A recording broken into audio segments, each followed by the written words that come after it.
The Community Solution is an organization exploring the peak oil crisis. Its focus is on local community-based solutions that reflect the values of cooperation, conservation, and curtailment.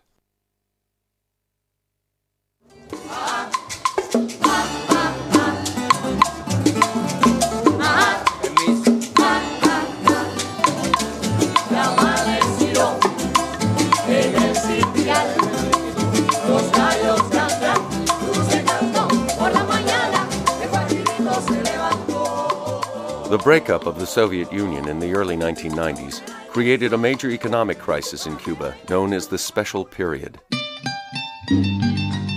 So we have, from 1989 to 1992-93, a free fall of the economy of 34% of GDP, gross domestic product. When I tell you free fall of the economy, trying to imagine an airplane suddenly lose their engines. It was really a crash. Cuba lost 80% of its export and import markets. Oil imports dropped by more than half. Buses stopped running, factories closed, electricity blackouts were common, and food was scarce. People almost starved. In reality, when this all began, it was a necessity. People had to start cultivating vegetables wherever they could. Over the next decade, Cuba took drastic steps to find solutions. It is the first country to face the crisis that we will all face, the peak oil crisis.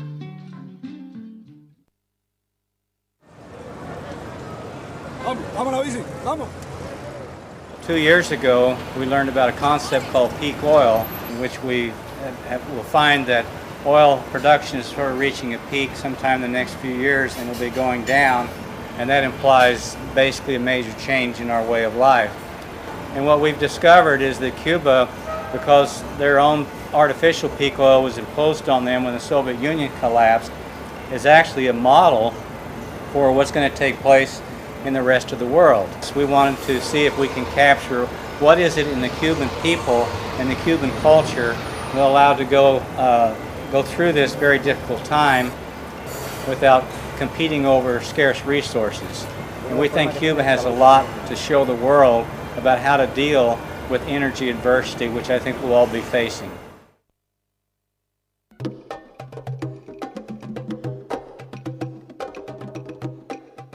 In 1949, oil geologist Dr. M. King Hubbert developed the theory of oil depletion, making the prediction that the fossil fuel era would be very short.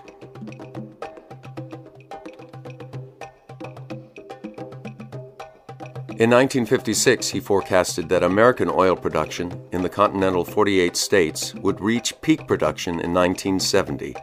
Production did peak that year, as he predicted.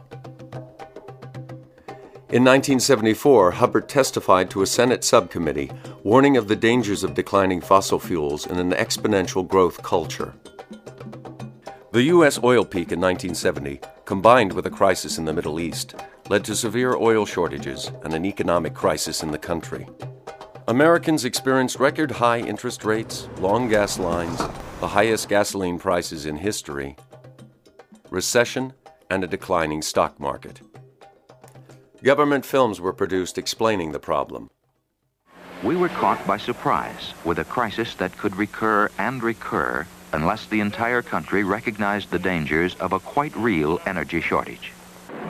Our industrial progress and economic growth was fired by what many seemed to look on as endless energy. But warning signs were there. I think it's going to end with everybody changing their habits.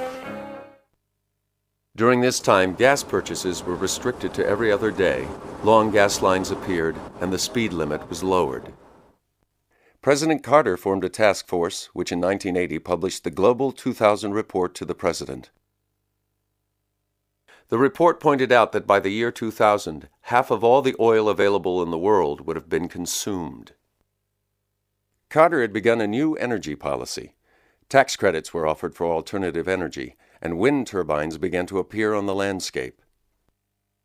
But then Alaska's Prudhoe Bay and the oiled fields of the North Sea came online. The oil crisis eased and prices dropped. Carter's call for frugality and care was rejected.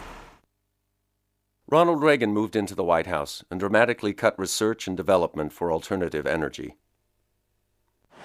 It was morning in America again, and the country went to sleep for a generation. But the problem didn't go away, as oil consumption continued to increase year after year. In 1997, petroleum geologist Dr. Colin Campbell wrote The Coming Oil Crisis. 3 years later, he founded the Association for the Study of Peak Oil, known as ASPO, and held the first meeting on peak oil in Sweden in 2002. Dr. Ken DeFay, a Princeton oil geologist, published Hubbard's Peak in 2001, followed 2 years later by Richard Heinberg's seminal work, The Party's Over. In 2005, Matt Simmons' book, Twilight in the Desert, challenged the stated oil reserves of Saudi Arabia. A flood of books and magazines began to appear on the market. 25 books were published in 2004 and 2005, and hundreds of articles in newspapers and magazines.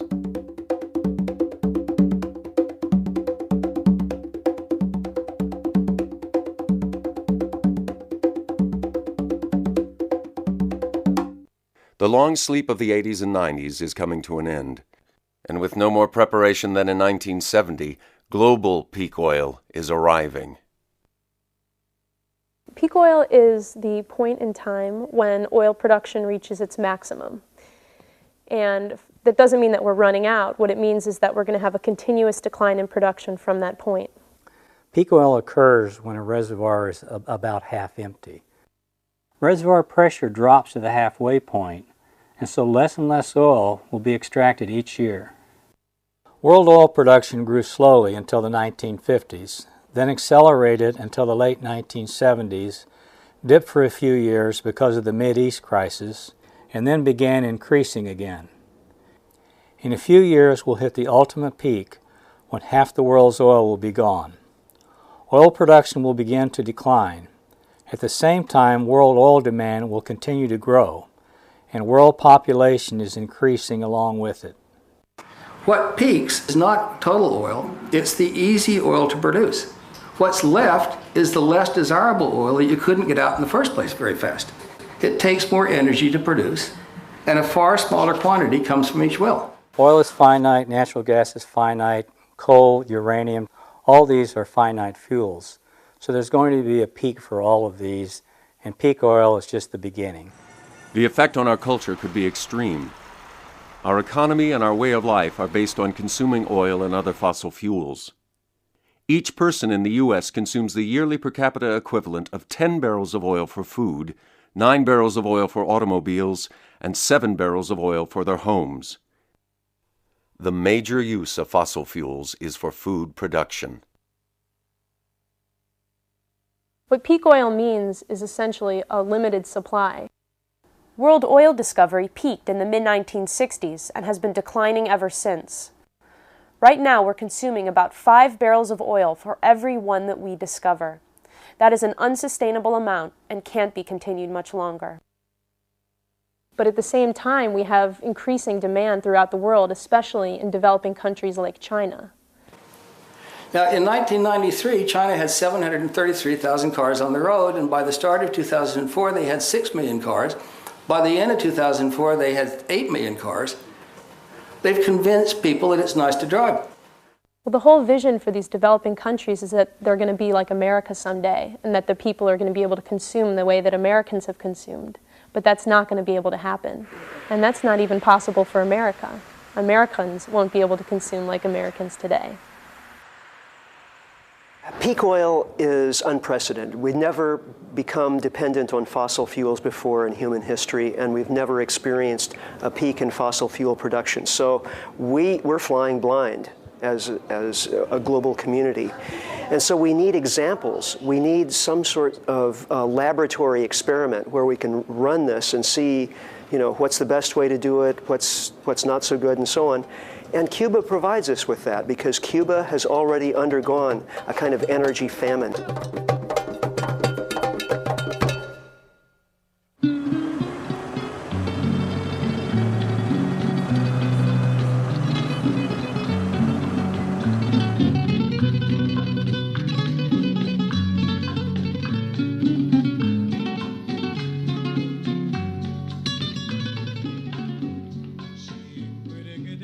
after the Soviet Union, oil import dropped from 13, 14 million tons a year to only 4. Cuba in the 80s had 90,000 Russian tractors, factories of pesticides, of chemical fertilizers we received from the Soviet Union. In 1990, everything changed. There was nothing.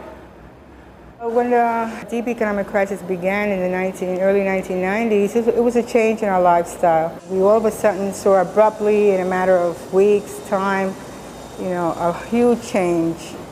We saw symptoms of malnutrition in children under 5 years of age. We saw pregnant women with anemia. We had underweight babies at birth. The impact on food scarcity was disastrous. The average Cuban lost 20 pounds by 1994. We were desperate for everything.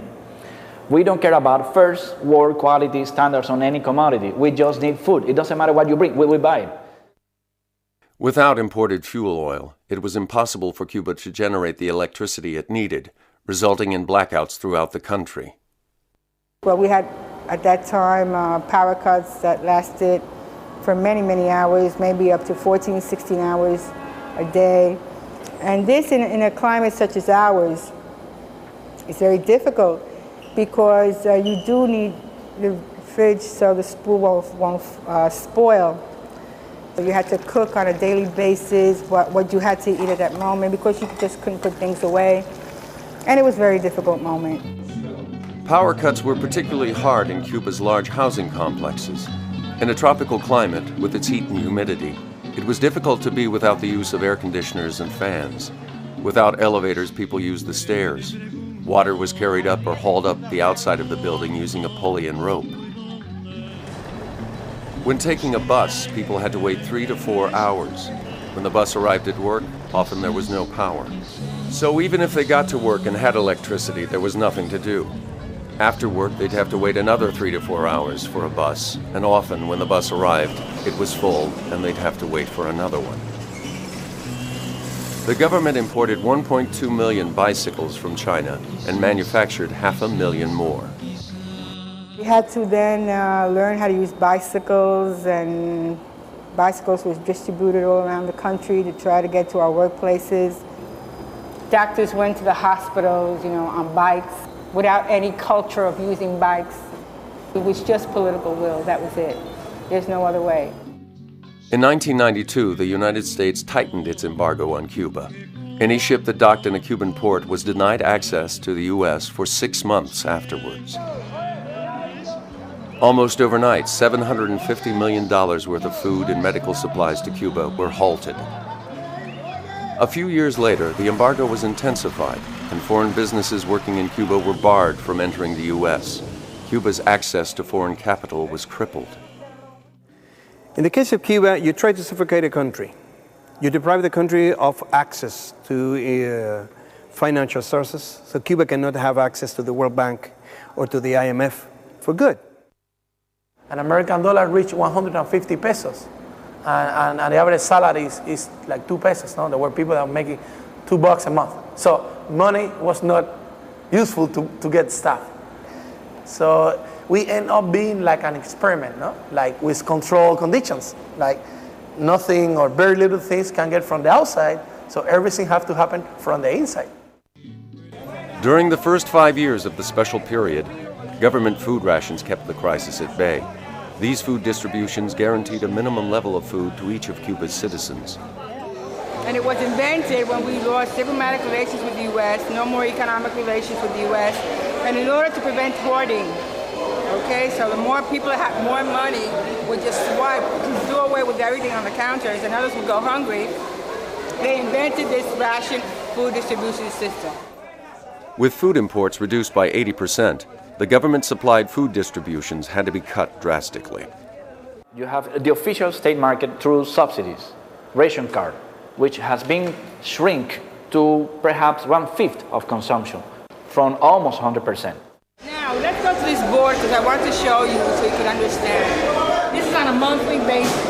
Anyone of the Cuban population has granted, through this system, 3 or 4 weeks of basic consumption according to United Nations minimum level of calories ingestion in a month. To complete the 4 weeks basic level, it could come in the form of subsidized food on your workplace, lower prices, so you pay meals at subsidized prices. So that allows you to pay only weekends or nights meals. So there might be a week, okay, that you might have to buy extra, purchase extra. It depends also on your consuming habits.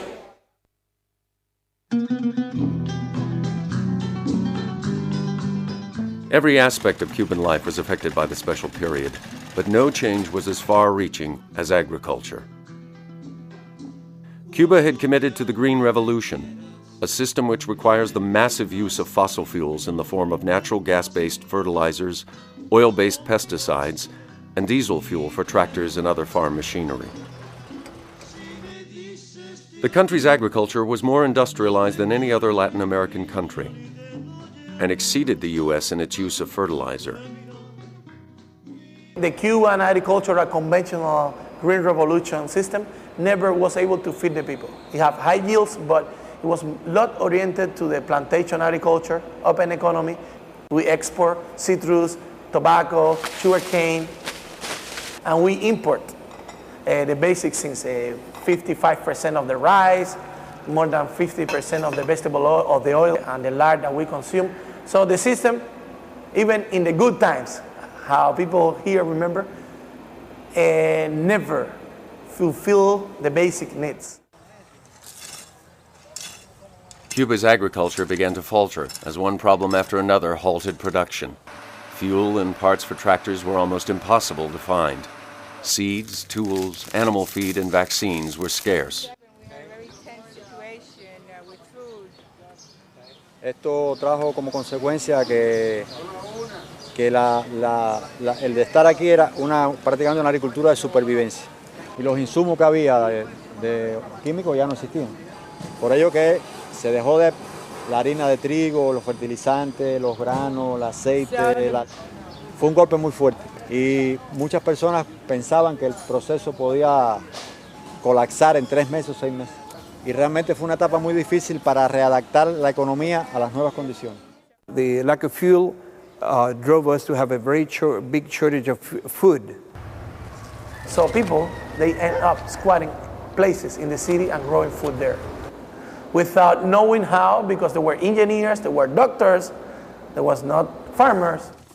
A drastic effort to convert every piece of arable land to organic agriculture was begun. During the special period, Cuba was able to help prevent famine through an urban agricultural movement. Every vacant lot in the city was turned into orchard. At first, urban gardening was an ad hoc local survival response to the crisis. They needed food, they didn't know how, and they just did it, trial and error.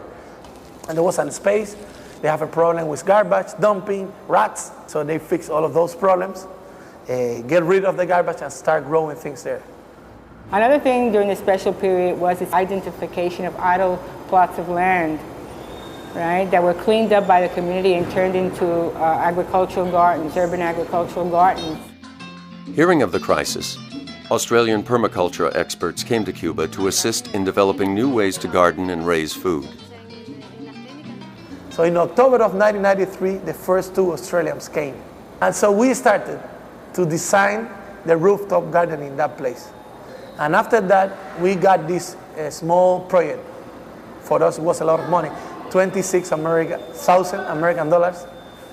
And we started to do a train-the-trainer course. They're one of the largest capacity centers for permaculture in Havana, and they themselves have trained over 400 people. Not only have, through these workshops and courses, has the community learned about permaculture, but they here in the center have learned a lot about the community. For example, if someone comes here and they have a health problem, they do whatever they can to help with that, but also they serve as kind of a reference point. They will go and look for the specialist and bring them here, so it's a mutual relationship. The people cooperating with and caring about each other are the main factors that we need to encourage. We can all plant fruit trees, we can all have water catchment devices on our roofs. It's not the technology, it's the human relationships. The neighbors are starting to see the possibilities of what they can do in their spaces, and they're starting to create natural gardens on their roofs and also in their patios. Cubans, who formerly lived on the equivalent of just $2 a month, found new ways to supplement their income. These grapevines have a lot of uses. It provides shade, so you have a little patio area. You also can make wine out of the grapes, and it's very good for the family economy, because if you do it well, you can get about 10 pesos for a bottle of wine. Cubans' view of agriculture has changed dramatically. Farmers are now among the highest paid workers, and people from all fields are attracted to the profession. I'm a musician, mechanic, mechanics, automobile mechanics, diseñador de equipo electrónico, designer of the electronics, and nothing of this I am doing. Esto solo. Only this. Only animals. Just animals and these plants. So he's an urban farmer on top of his house. The farmers in Cuba are not the poorest people in the society. On the contrary, they have food, so they don't have to spend their money on food, and they sell food, so they make good living. No? So it is important to take that in account. That is another way to dignify the people that grow food. With a very low cost, we were producing food, and now we have more than 1,000 kiosks allocated in the city that provide you with fresh fruits and vegetables produced in the neighborhood. More than 50% of the total vegetable needs of the Havana's population, 2.2 million inhabitants, is supplied by the urban agriculture. In small cities and towns, urban gardens are even more productive, providing 80 to 100% of the fruits and vegetables they need. Urban agriculture supplies food locally, eliminating much of the need for transporting food over long distances. The country has 169 municipalities. So 5 kilometers around the municipal towns also are considered urban agriculture. So it's a national system that is employing more than 140,000 people, actually. It's creating jobs. It's a growing sector of the economy, and it is very important. And we're very proud to say that.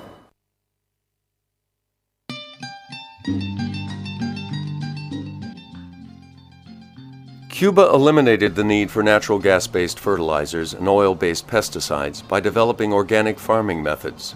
Fortunately, research centers had begun studying sustainable agriculture before the crisis. Because of this preparation, the transition to an approach to farming that didn't depend on fossil fuels was implemented nationally within just a few years. Without fossil fuels, more manual labor was needed, making smaller farms necessary and increasing the number of farmers. One of the challenges, the peak oil challenges, is to reclaim land from the large-scale conventional agriculture. Un suelo en formarse trata millones de años y en destruirse muy poco tiempo. Bueno, uno de los problemas que trae la tierra con químicos es la mineralización y la desaparición de la microflora y la microfauna. La desaparición de la microflora, de la vida del suelo.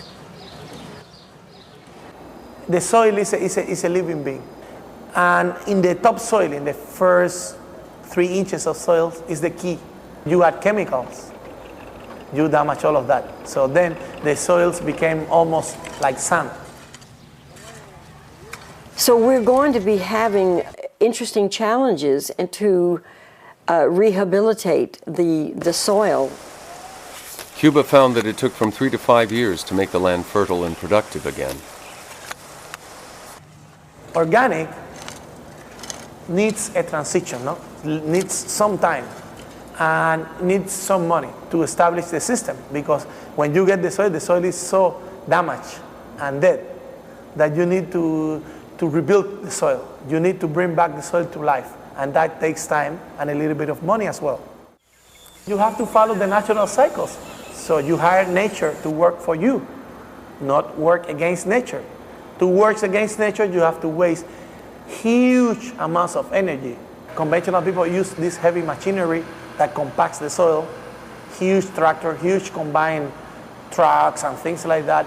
So you have to open the soil again, add more nutrients. The first ethic, to take care of the land, of the earth. This is very important. If we don't take care of the earth, earth will take care of us and get rid of us. Entonces los institutos de investigación empezaron rápidamente a acomodar la agricultura a una agricultura orgánica, tanto desde el punto de vista de pesticidas como de nutrición. For me, it's more important how the things that I'm eating are growing or are produced than what I'm eating. So if a vegan eats these heavily pesticide polluted vegetables, he's not doing much. El hecho de empezar a utilizar materia orgánica empiezan a aparecer microorganismos y paulatinamente se va aumentando de acuerdo a los niveles de, por supuesto, sistemáticamente, porque si lo dejas de hacer vuelve a lo mismo, ¿no? Cuba's new agriculture uses a variety of soil-enhancing alternatives to rebuild and maintain the soil. Crop rotation, composting, and green manure, which is a process of plowing young vegetation into the soil. Many tons of organic compost are produced, using kitchen scraps, rice hulls, and other organic matter. Worm humus is made in long troughs, where worms are fed organic waste products. This makes a richer fertilizer than regular compost. Una tonelada de humo de lombriz equivale a 6 de materia orgánica. Today, 80% of Cuba's agricultural production is organic. The lack of fuel drove us to use less machinery, to go to smaller farms, to combine different crops in one small piece of land, preventing pest spreading. If you have 1 million plants of corn, you will have 1 million bugs that eats only corn, and you have a pest. We developed many biopesticides and many biofertilizers. Today we are even exporting to Central American countries and other Latin American countries. We are exporting biopesticides and biofertilizers. Remember, Cuba has one advantage. If the population of Cuba is 2% of the population in Latin America, Cuba has 11% of all the scientists in Latin America. It's difficult to grow certain crops in Cuba's heat, so farmers use a variety of mesh covers to cut the sun's rays. We can extend the season and just using something as simple as putting a fabric, a porous fabric over a simple structure that you can remove when a hurricane is coming and you can build again. It's very simple, and this fabric also allows you to control the pest because you not only reduce the radiation and the heat, but you also reduce the number of bugs entering into the area. In the 80s, in Cuba, were used 21,000 tons of pesticides, chemical pesticides. Now, it's 1,000. We are using 21 times less pesticides. This is good for the environment, this is good for the health, and this is also good for the soil. Cuba uses crop interplanting to reduce the need for pesticides and make their agriculture more sustainable. Nobody fertilizes a forest, and nobody irrigates a forest.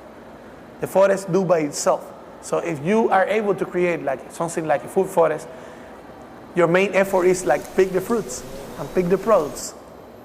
And so in that way, the effort is less. You work hard in the very beginning, but once the system is established, you work a lot less. It's what we call lazy people agriculture, but it's because you are working with nature, not against nature. These people in the conventional system work against the nature. Arriba! One of the good sides of the crisis was to go back to oxen, to use animal. Not only that they save fuel, they do not compact the soil. the way the tractor does. They exert less pressure, and even the legs of the oxen remove the earth. Older farmers who still remembered how to grow and train oxen were set up in training schools. In a little over a year, most cooperatives had someone trained, and the process of raising thousands of oxen had begun. A pair of oxen is not the same as a tractor. A man can work 8 hours in a tractor, you have conditioned air and a CD player, but you cannot work for those hours because oxen just go to the floor, they say that's it, you know. But you need also to train those people and train the oxen as well. So it was necessary a result of a change of mind, the change of scale. And it was a big effort, but how much money they save in fuel, how much money they save in parts, how much money they save in tractors. But I should say, how much money is the pollution of these tractors? It has to be analyzed from several approaches. They did it because they have to. But from a few years point of view, there are many benefits.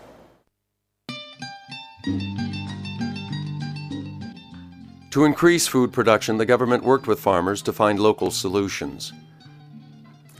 The result was smaller farms and cooperatives with a high degree of privatization and autonomy.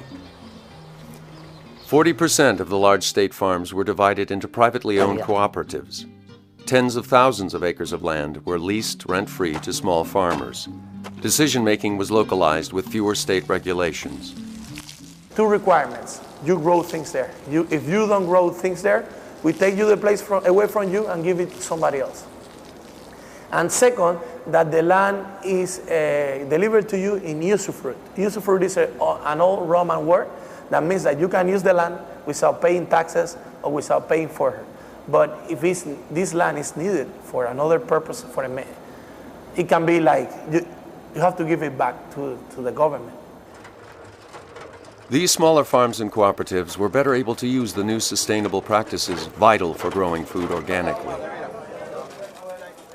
12 to 50% of the total arable land is in private hands in Cuba. So these are the private farmers. They are by far the highest production per acre and per person. In second places, it's like co-ops, cooperative. They are the second. And third is like huge government states. These new private farms and co-ops also began to function in new ways. But we have credit and services co-ops. What does that mean? You don't want to join your lands with me? We don't. So we are together in a co-op for credits, to buy the seeds together, to hire the machinery, for this stuff. But we don't have to join their land. So it's a way of decentralized, but centralized at the same time. Thousands of families moved to rural land. With land rights guaranteed, a sense of ownership led to greater productivity. Private farmers' markets and new export markets led to greater production. The communities have changed. It's the local economy. People were exchanging things. Many of these gardens, they supply for free food to elder people's circles, daycare centers, schools, working centers, pregnant women. And they do it for free. And they don't do it because it's compulsory. They do it because they want it. They want to do their little part to the society. But in other places, people don't know their neighbors. They don't know their names. They don't say hello to each other. Here, no, the neighbor knocks the door and say, I need some salt, I need some sugar, whatever. I brought you an avocado. No? And recover this sense of neighbor. For me, it's not going backwards.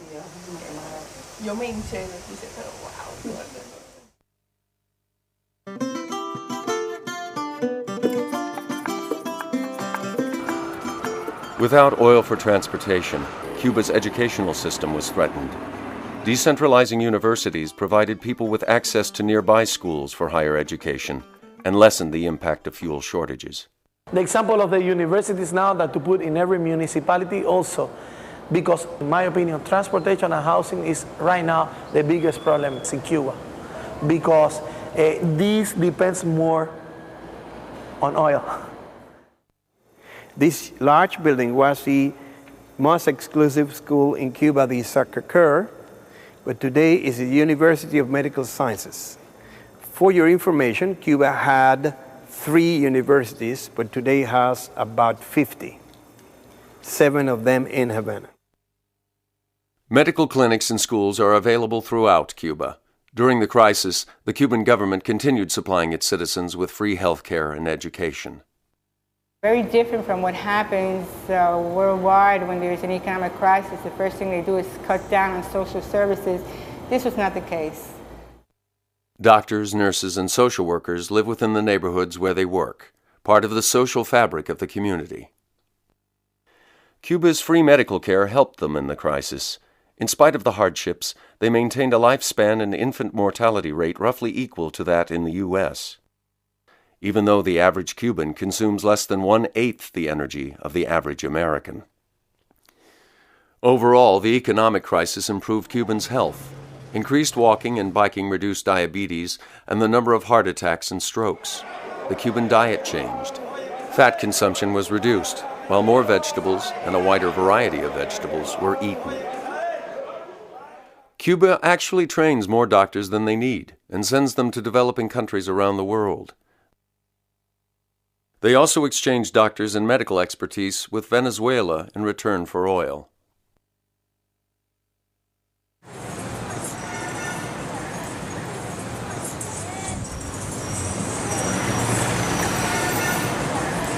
When I look at other countries, developed countries, everything goes around making the automobile more efficient. How much energy do you need to produce a car? You have to spend energy on producing a car, and later you have to find the fuel to make the car move. So think about reducing the number of cars. During the worst of the crisis, there was very little fuel for cars. The freeway and country roads were almost empty. Cuba needed to develop a mass transit system overnight. With few resources, they had to be innovative.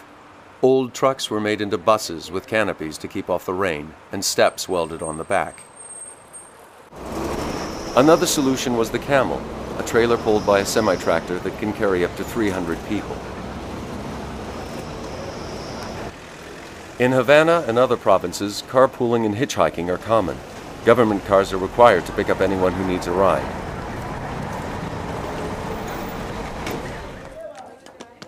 The loss of fuel for transportation also affected small towns and cities.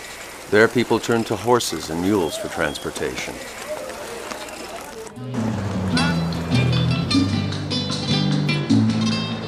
During the first years of the special period, bicycles were a necessity. This was not easy for Cubans who had been used to cars and buses.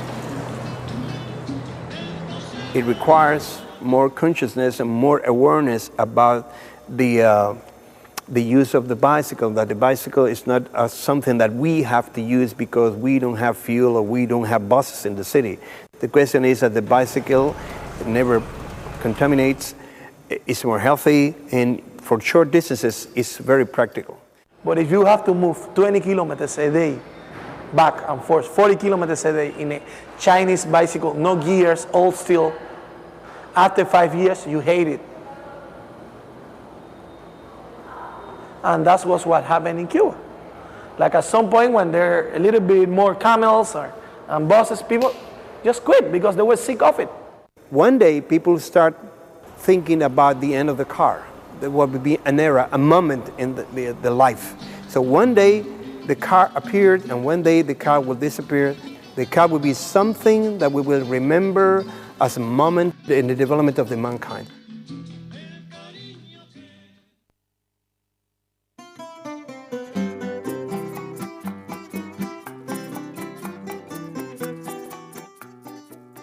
Since the special period began, it's been difficult to build new housing because of a scarcity of tools and materials. Cement production requires a lot of fuel, and that's why the cement production has been reduced. Everyone in Cuba has a place to live, and 85% of the people own their own home. But most houses are small and simple with few amenities. In the countryside, that means a small house with a living room, kitchen, and 2 or 3 bedrooms. Rural housing has the advantage of more open space, where people can grow vegetables and fruit and raise livestock.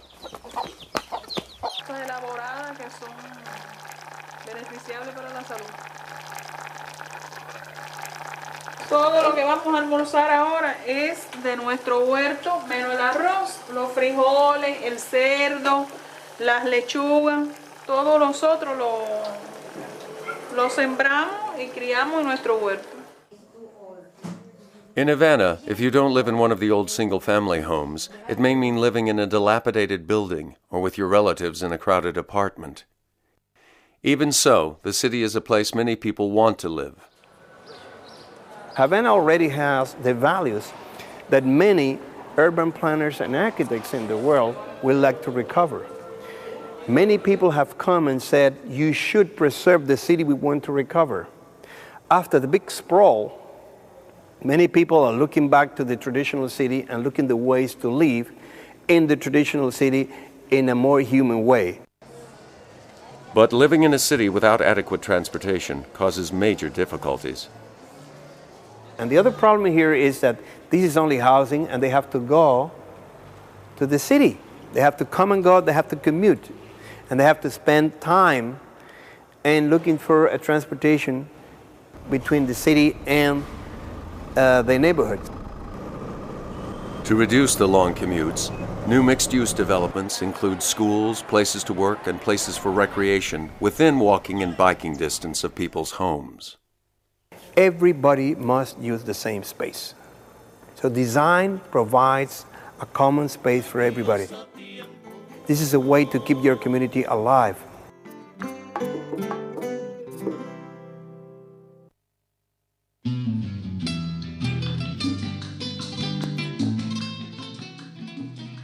At the start of this special period, 95% of Cubans were connected to the national electric grid.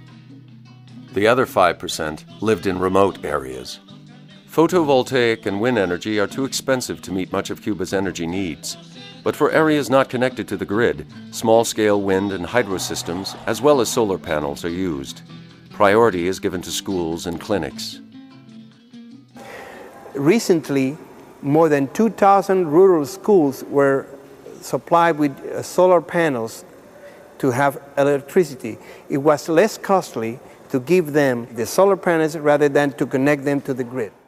In Los Tumbos, solar panels power the school, clinic, community center, even people's homes. They have the panels up on the roof, and they're recharging the light battery right now, compact fluorescence. They can put this radio on, and this is another panel, that's her son's, who lives right there.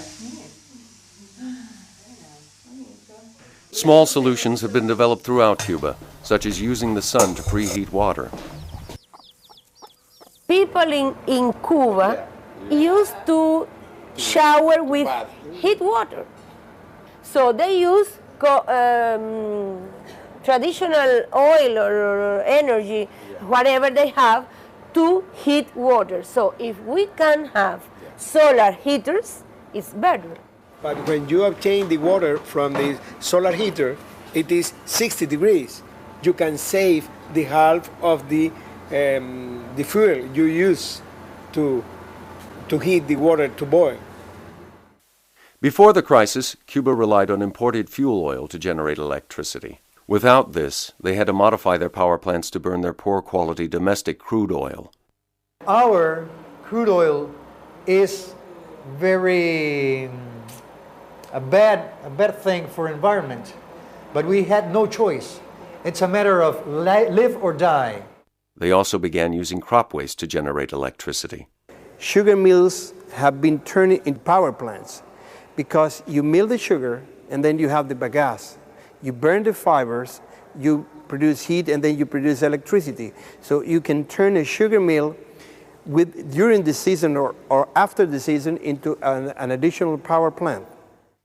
And right now in Cuba, during the time of harvest, which is about 3 or 4 months during the year, 30% of the energy that's generated in Cuba comes from the renewable source of biomass. So this is what we call the energetic sovereignty. We do not depend on all imports to produce electricity.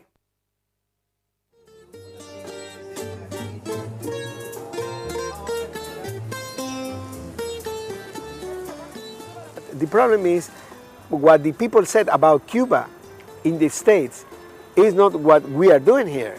Many people there think how they can survive if they don't have anything. Okay, come here and you can see how we can survive. And in this way we can begin to understand each other and to know how to think. Mankind is burning in 1 century all the oil accumulated by nature during millions of years. And that is absurd, completely absurd. I don't see that countries who depend largely on imported oil are thinking about alternative sources of energy. They are just planning for the next week. If I'm in Cuba, I say, people, we have problems. We must turn off all the lights that we are not using. And everybody said, okay, we are going to turn off. But if I say in the United States, people, we must turn off all the lights because we need, everybody say, why, if I pay? The problem is we must change how we think. You know, the idea of peak oil is that things are going to change and there's going to be less. I think Cubans understand that on an international, global level because island people have that innate sense of a limited resource. And also they realize in terms of energy, if they want to be politically independent, they had to be economically independent. To be economically independent, you have to be energy independent. Is oil going to last in the next 10 to 15 years? Who knows? Maybe not. Maybe in Cuba we find an enormous oil tank underground for 50 years more. Oh, wonderful. We have 50 years more. But the security of supply is getting more risky day by day. And there is also this hope to find in the deep waters of the Mexican Gulf good petrol. But people don't think about that as an asset. No, we're going to improve their life here. No, we're going to sell it, you know, because people know that we don't need that to live. You know what I mean? Okay, we need money to develop, but it's like something to sell, not something to use or to waste. The sun was able to maintain the life in Earth during millions of years. Only the problem is now when we arrived and we change the way we use the energy. The problem is if the sun has been enough to sustain the life and now we cannot sustain the kind of society we have in our planet. The problem is with our society, not with the energy, not with the war of the energy.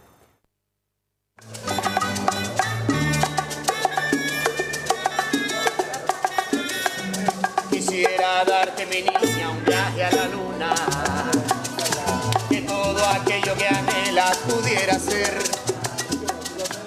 So there are infinite small solutions. You fix one little problem here, one little problem there, and life is better. You think globally, you act locally. This is very important because otherwise you give the impression of people that this is United Nations, presidents, scientists, and they don't have to do anything, that they will fix the problem. But people have to start from scratch and start to do small things, baby steps. Crises or changes or problems can trigger many of these things, that these are sustainable, alternative, whatever it's called, but it's basically adapting. We are adapting to changes, and that's the success of the human beings.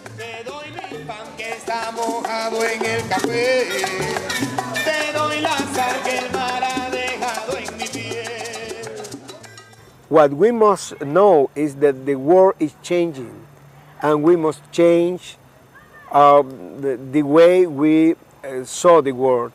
And one of the things we need is more friendship, more love, because we have also only one world. The world is only one. and it's for all of us. Te doy mi pan, te doy mi paz, te doy mi Dios, te doy mi sal. I think we could learn a lot from each other and reflect more on how to be happy with less and how you really don't need that much, you know, to be happy. I think that that's a challenge, a world challenge. Cuba has modest experience that, you know, maybe some other people could learn from. And I think it will be a time for sharing, a time for cooperation, and a time for more solidarity and for working together. I think maybe we'll have a better world.